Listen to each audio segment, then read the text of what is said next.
Lieutenant Marcus Webb stood in the throne room of the Valthari Empire, trying not to let his nervousness show. The chamber was designed to intimidate, soaring crystal architecture that seemed to grow from the floor, ambient light that had no obvious source, and an atmosphere that felt charged with the psychic energy that the Valthari wielded so effortlessly. Queen Thessa sat elevated on a throne that looked organic, as if the crystal had shaped itself to her form over centuries. She was tall even by Valthari standards, with the long, elegant features and silver-threaded hair that marked her people, and eyes that held the weight of 3 centuries of rule. Standing beside her throne was someone Marcus recognized with a shock that nearly broke his careful composure. Lyra, the communications officer who'd coordinated the evacuation during the colony defense, who'd worked beside him for 3 days of continuous crisis, who'd called his plans tactically sound but logistically optimistic, in a tone that made him laugh despite the circumstances. Except she wasn't wearing the tactical uniform he remembered. She wore royal regalia, formal robes marked with symbols that even Marcus's limited understanding of Valthari culture recognized as denoting the highest bloodline. Her hair was elaborately arranged, her bearing was formal and distant, and she wouldn't meet his eyes. Princess Lyra, the queen's daughter, and Marcus had spent 3 days treating her like an equal, making terrible jokes during breaks in the fighting, relying on her judgment without fear or deference. The court officials who flanked the throne were watching Lyra with expressions Marcus couldn't quite parse, something between respect and unease, distance that felt deliberate rather than natural. Queen Thessa spoke, her voice carrying across the chamber without apparent effort. "Lieutenant Marcus Webb, you are here to be formally recognized for your service during the defense of Sanctuary Colony. Your tactical leadership preserved thousands of Valthari lives." Marcus bowed in the formal style he'd been taught. "I was honored to serve, Your Majesty.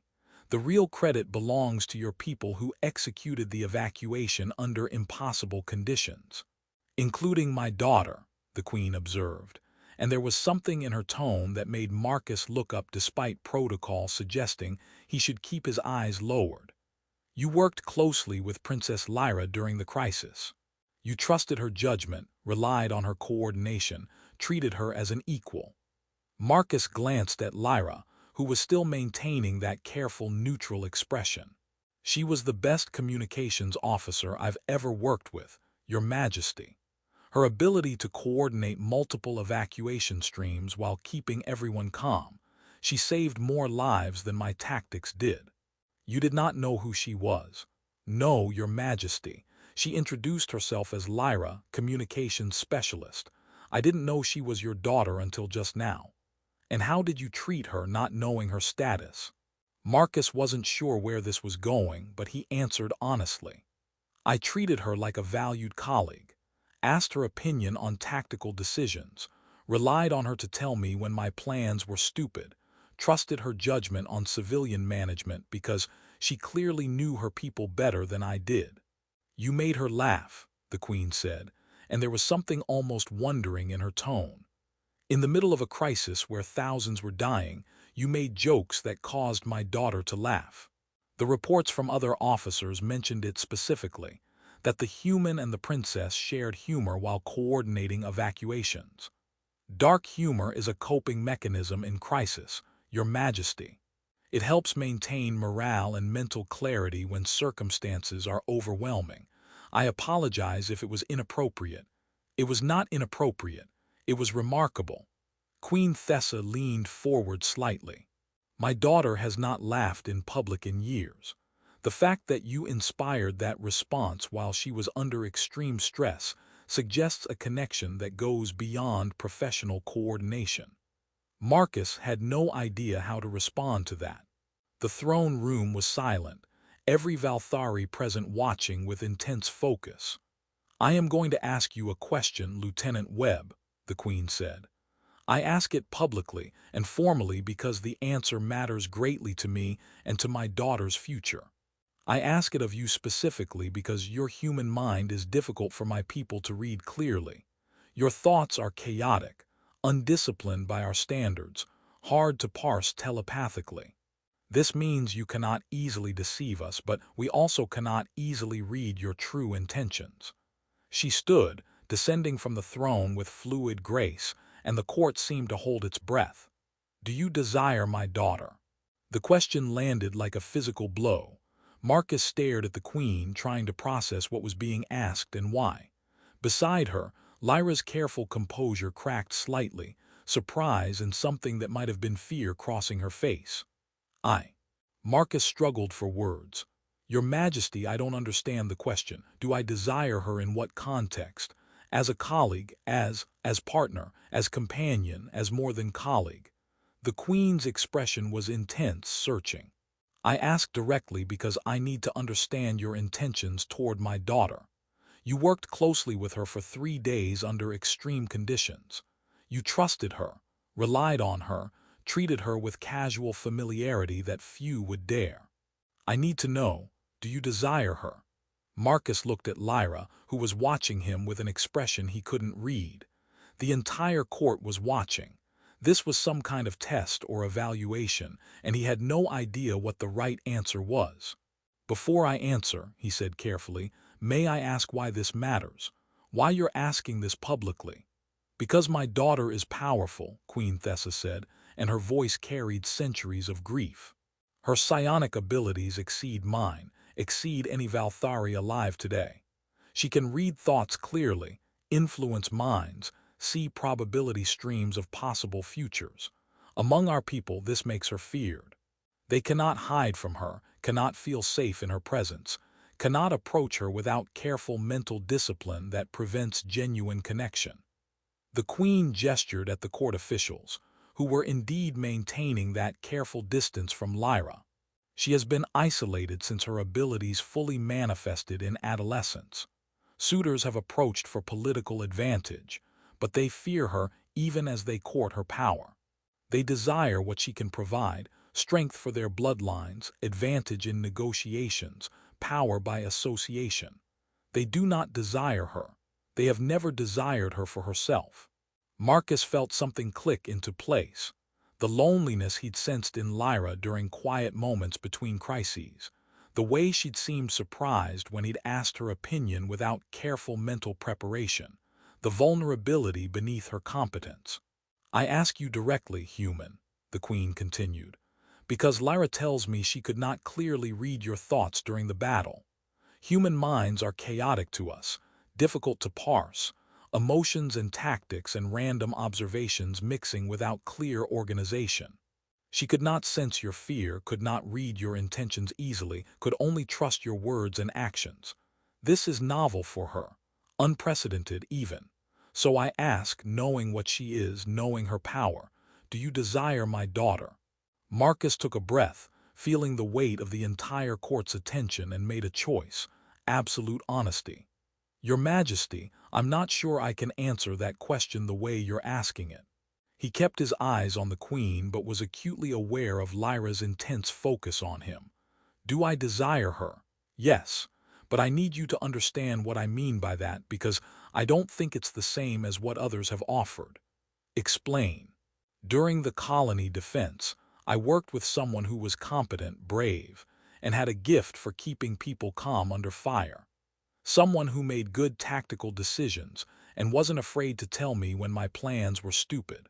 Someone who, in the middle of coordinating an evacuation of 3,000 civilians while under artillery bombardment, took 30 seconds to help a child find her mother, because that mattered more than efficiency." Marcus's voice was steady despite his racing heart.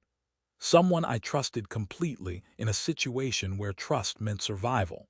Someone who made terrible dark jokes during breaks in the fighting, and somehow made them funny instead of just horrifying." He finally looked directly at Lyra. That person was Lyra, not Princess, not powerful Sion, just Lyra. The person who called my evacuation plan tactically sound but logistically optimistic, which was a diplomatic way of saying it barely had a chance of working. The person who, when I asked if she could coordinate 4 separate extraction points simultaneously, said I can try instead of either promising success or refusing the task. You desire that person, the Queen observed.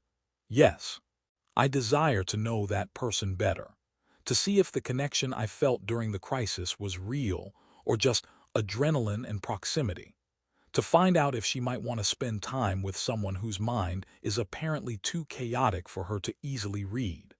Marcus paused. But Your Majesty, I think you're asking the wrong question.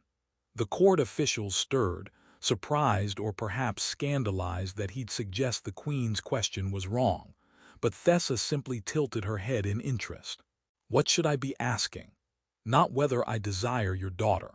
The real question is whether she desires me, whether she wants anything beyond the working relationship we had, whether my chaotic human mind is refreshing or just annoying, whether she's interested in someone who can't give her the mental intimacy your people value, because I can't project thoughts clearly enough for her to read. He was looking at Lyra now, speaking more to her than to the Queen. I liked working with you. I liked talking with you during the battle when we had those brief moments between crises. I liked that you trusted me even though you couldn't read my intentions clearly, that you took me at my word even when my thoughts were apparently incomprehensible chaos. I liked that you saw the tactical problem I was missing with the northern evacuation route and told me directly instead of just gently suggesting I reconsider. Marcus turned back to Queen Thessa. So yes, I desire your daughter, but not as a prize or an achievement or a political alliance. I desire to know her better to see if what I felt during those 3 days was real. And more importantly, I desire to give her the choice. If she spent her life with people who fear her power, who approach her for what she can do rather than who she is, then what she needs isn't another person telling her what they want from her. She needs someone asking what she wants and respecting her answer whatever it is. The throne room was absolutely silent. Marcus could hear his own heartbeat, could feel the intensity of every Valthari's attention focused on him. But he kept his eyes on the Queen, waiting for her response. Thessa's expression had shifted to something Marcus couldn't identify. Her eyes were bright. Were those tears? For a species that prided itself on emotional control, the Queen showing tears publicly seemed significant. You would ask what she wants, Thessa said quietly, her voice thick, rather than declaring your own desires. I just declared my desires, Your Majesty. I desire to know Lyra better. But that doesn't mean anything if she doesn't want the same thing. Marcus felt like he was navigating without instruments, just following his instincts. Desire isn't a claim or a demand. It's just honesty about what I'm hoping for. The actual relationship, if there is one, requires her choosing too. And I'd rather have her say no honestly than say yes because she feels obligated or because everyone's watching or because she's so starved for someone who isn't afraid of her that she'll accept attention she doesn't actually want. He met the Queen's eyes directly, breaking protocol but feeling like the moment demanded it. Your daughter is powerful, yes, but she's also a person who deserves to be chosen for herself, who deserves someone who sees her first and her abilities second, who deserves the freedom to say no without consequences.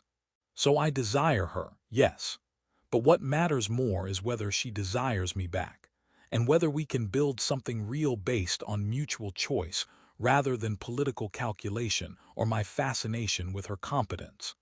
A tear ran down Queen Thessa's face. Actual, visible tears on a Valthari ruler who'd maintained perfect composure through 3 centuries of leadership. She didn't wipe it away, didn't try to hide it, just stood there with tears on her face looking at Marcus with an expression of profound emotion. In 300 years, she said, her voice breaking slightly, no one has spoken of my daughter that way. They have desired her power, her position, her potential to strengthen their bloodlines or political standing. They have feared her abilities, resented her advantage, calculated how to approach her safely without exposing their thoughts to her scrutiny. The Queen's voice grew stronger, but no one has simply desired to know her. No one has prioritized her choice over their own wants. No one has seen her as a person who deserves to be asked rather than claimed. No one has valued her autonomy enough to risk her saying no. She descended the steps toward Marcus, and the court seemed to hold its breath. You say you cannot read thoughts clearly enough for my daughter to sense your intentions easily.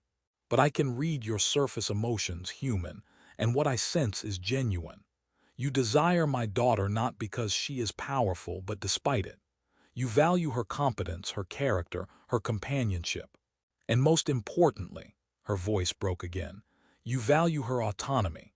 You would give her choice when she has been given so little of it in her life.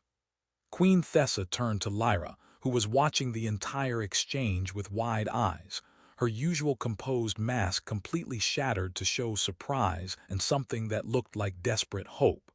My daughter, the queen said gently, this human offers you something rare, the freedom to choose. He has declared his desire honestly, but he has also made clear that your desire matters more. What say you? Lyra had tears on her own face now, tears on someone who'd been trained since childhood to maintain perfect emotional control, who'd spent years learning to project serene competence even while reading the fears and calculations of everyone around her. She stepped down from the dais, approaching Marcus with an expression of wonder and vulnerability that made her look younger, less burdened. During the battle, she said, her voice quiet but clear enough to carry in the silent chamber, I tried to read your thoughts to coordinate better, to understand your tactical plans before you explained them, to anticipate your needs so I could provide information faster. But your mind was chaotic. She was close enough now that Marcus could see the silver threading in her dark hair, could see that her eyes were actually a deep violet rather than the black he'd assumed. Loud, full of tactical calculations mixing with terrible jokes mixing with genuine fear mixing with determination to save everyone. You were thinking about evacuation routes, and also about how the artillery sounded like someone drumming badly, and also about how you'd promised yourself, if you survived you'd tell your sister she was right about you taking dangerous assignments. All at once, no organization, no clear hierarchy of thought. Sorry, Marcus offered uncertainly. Human brains are kind of messy like that. Don't apologize. Lyra was directly in front of him now. It was frustrating at first. I couldn't parse your intentions clearly, couldn't sense what you were planning, couldn't read your emotional state reliably. I had to trust your words, your actions. Your character demonstrated through what you did rather than what you thought. And trusting someone that way, without knowing, I hadn't realized how exhausting it is to always know. She reached out and took his hand. The court stirred at the gesture, which apparently was significant, and looked at him with absolute focus. Everyone else, I know what they think of me. I can sense their fear, their calculation, their desires for what I can provide them. I know when they're lying, when they're performing friendliness they don't feel, when they approach me for advantage. There are no surprises with my own people. No uncertainty, no need to trust because I already know. That sounds lonely, Marcus said quietly. It is. Lyra's grip on his hand tightened. But your thoughts were too chaotic to read clearly. Your emotions were jumbled and loud and incomprehensible by our standards. So I had to trust your words. When you said you'd get the civilians out, I had to believe you meant it because I couldn't sense your determination clearly. When you asked my opinion, I had to trust you actually wanted it rather than just sensing whether you were performing respect. When you made those terrible jokes, she smiled slightly, I had to trust you were trying to keep morale up rather than being inappropriate, because I couldn't read your intent. She was looking at him like he was something precious and rare. And trusting like that, without the certainty my abilities usually provide, it was terrifying at first. Then it became liberating. I could simply take your words at face value, judge you by your actions, trust or distrust based on what you demonstrated rather than what I sensed. It was the first genuine connection I've had in. I don't remember how long. Because I'm too mentally chaotic for you to read easily, Marcus said, starting to understand. Because you force me to trust words and character instead of just knowing. Because with you, I had to choose to trust rather than having trust be automatic or unnecessary. Because you gave me uncertainty, which I'd always seen as weakness but which turned out to be freedom. Marcus squeezed her hand gently. So when your mother asks if I desire you, I'm asking the same question of you.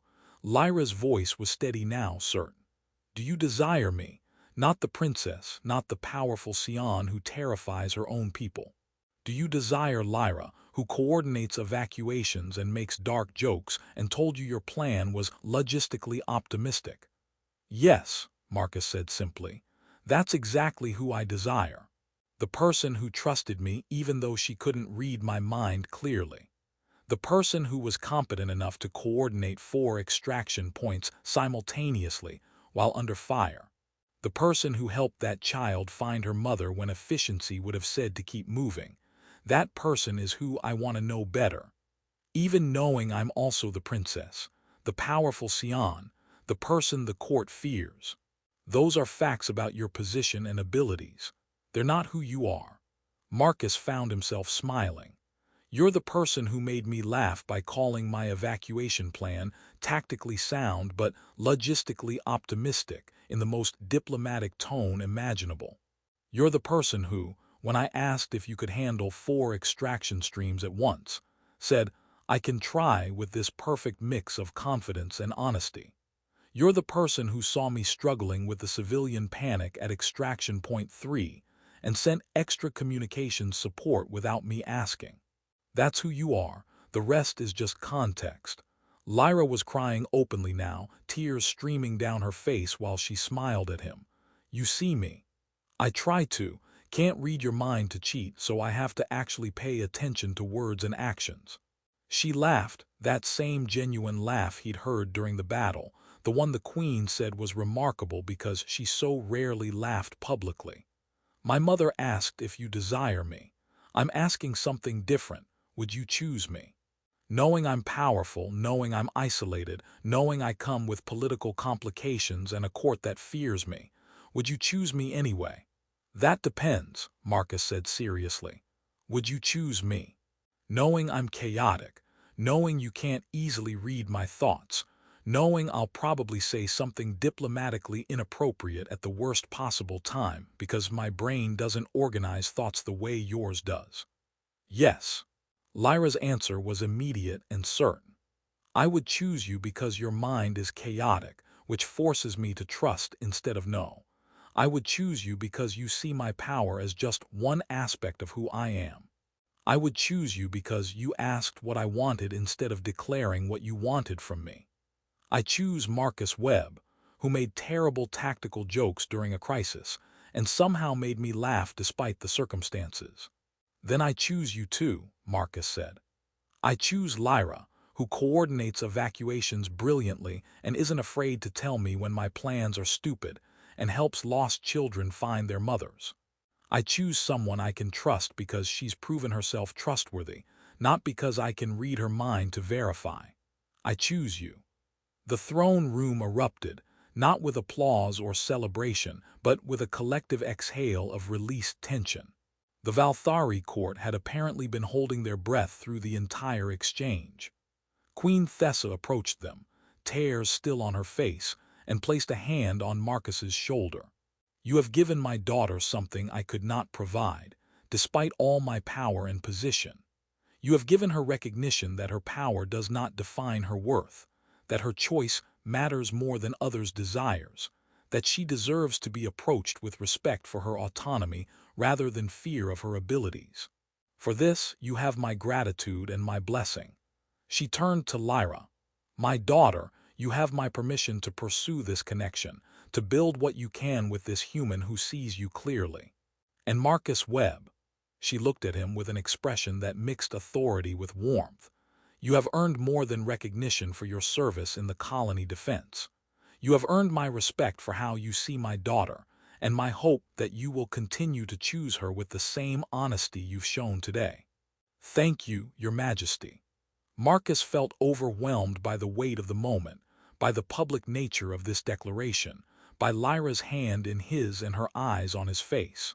Though, if it's acceptable, could we maybe have dinner or something?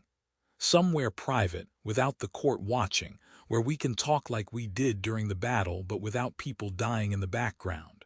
The Queen actually laughed, a sound that made the court officials stir in surprise. You just moved a queen to public tears with your declaration, and now you're asking for a dinner date. I'm a practical guy. Grand declarations are nice, but actual relationship building requires conversation, time, getting to know each other without crisis forcing intimacy. Marcus looked at Lyra. So yes, dinner, if you want. I want, Lyra said simply, squeezing his hand. The dinner happened 3 days later in a private room of the palace that Lyra said was her personal space, free from court observation, from official protocols, from the weight of her position. It was surprisingly modest. Comfortable furniture, shelves of books and data tablets, artwork that suggested personal taste rather than formal decoration. They talked for hours, not about politics or power or the future. About everything and nothing. About Marcus's family on Earth. About Lyra's childhood before her powers fully manifested. About their favorite foods and books, and whether human tactical doctrine was fundamentally different from Valthari approaches. Marcus discovered that Lyra loved music, but had never learned to play an instrument because her teachers feared getting too close to someone with her abilities. That she read human tactical manuals for fun, because they approached problems so differently from Valthari strategic thinking. That she'd always wanted to visit Earth but had never been allowed to leave because her power was considered too valuable, or too dangerous, to risk on diplomatic missions. Lyra discovered that Marcus had originally wanted to be a teacher, but had joined the military to pay for his education. That he played guitar badly but enthusiastically. That he'd volunteered for the Valthari liaison position specifically because he wanted to understand alien species better, to find common ground across different ways of thinking. You're still chaotic, Lyra observed at one point, smiling. Your thoughts are jumping from this conversation to whether you should have brought flowers to wondering if I actually like the food to tactical assessment of the palace security you passed on the way here. All at once. Can you read all that? Marcus asked, concerned. Fragments, surface impressions, not clearly enough to know your intentions, just enough to sense the chaos. She reached across the table to take his hand. It's still liberating. With most Valthari, I'd know exactly what you were thinking, what you wanted, whether you were enjoying this conversation or just being polite. With you, I have to trust what you say and how you act. I have to choose to believe you're being genuine. And do you believe I'm being genuine? Yes, because you've been consistent during the battle, during the throne room declaration, now during dinner. You see me as Lyra first, and everything else is secondary. That consistency makes you trustworthy even when I can't read your thoughts clearly. They talked about what a relationship might look like, navigating their different species and the political complications of a human being involved with the Valthari heir. Marcus admitted he had no idea how to date someone whose mother was a queen. Lyra admitted she had no idea how to date anyone, period, since her power had prevented genuine connection her entire adult life. We'll figure it out as we go, Marcus suggested. Make mistakes, probably. Say the wrong things sometimes. But at least we'll be choosing each other honestly rather than performing some idea of what a relationship should look like. I like that, Lyra said. Choosing honestly, mistakes included. Over the following months, they built a relationship that scandalized some of the court and fascinated others. A human and the powerful heir to the Valthari throne, navigating cultural differences and political complications while simply enjoying each other's company. Marcus learned to recognize when Lyra was overwhelmed by her constant awareness of others' thoughts, learned to provide the chaotic mental static that gave her relief from having to know everyone's intentions. Lyra learned to trust words and actions when she couldn't read thoughts clearly, learned that uncertainty could be freedom rather than anxiety. Queen Thessa watched her daughter bloom, becoming less isolated, more willing to engage with others, learning that she could have genuine connections even with people whose minds she could read clearly because Marcus had shown her what trust looked like when certainty wasn't available. A year after that throne room declaration, Marcus asked Lyra a question. "Do you remember when your mother asked if I desired you, and I said your choice mattered more than my desire?" "I remember. You moved her to tears by valuing my autonomy over your wants. I still value that, so I'm asking now. I desire to build a life with you, to be partners, to support each other, to navigate whatever the future holds together. But what matters more is whether you desire that too, whether you choose me not just for now but for the long term. What say you?" Lyra smiled, that same genuine smile that had become more common over the year they'd spent together. "I say yes. I choose you for the long term, Marcus Webb. I choose your chaotic mind that forces me to trust.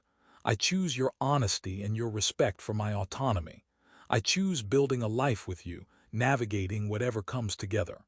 Their partnership became a symbol in the Valthari court, proof that power didn't require isolation, that genuine connection was possible even across species and cultural differences, that choosing someone honestly mattered more than calculating political advantage.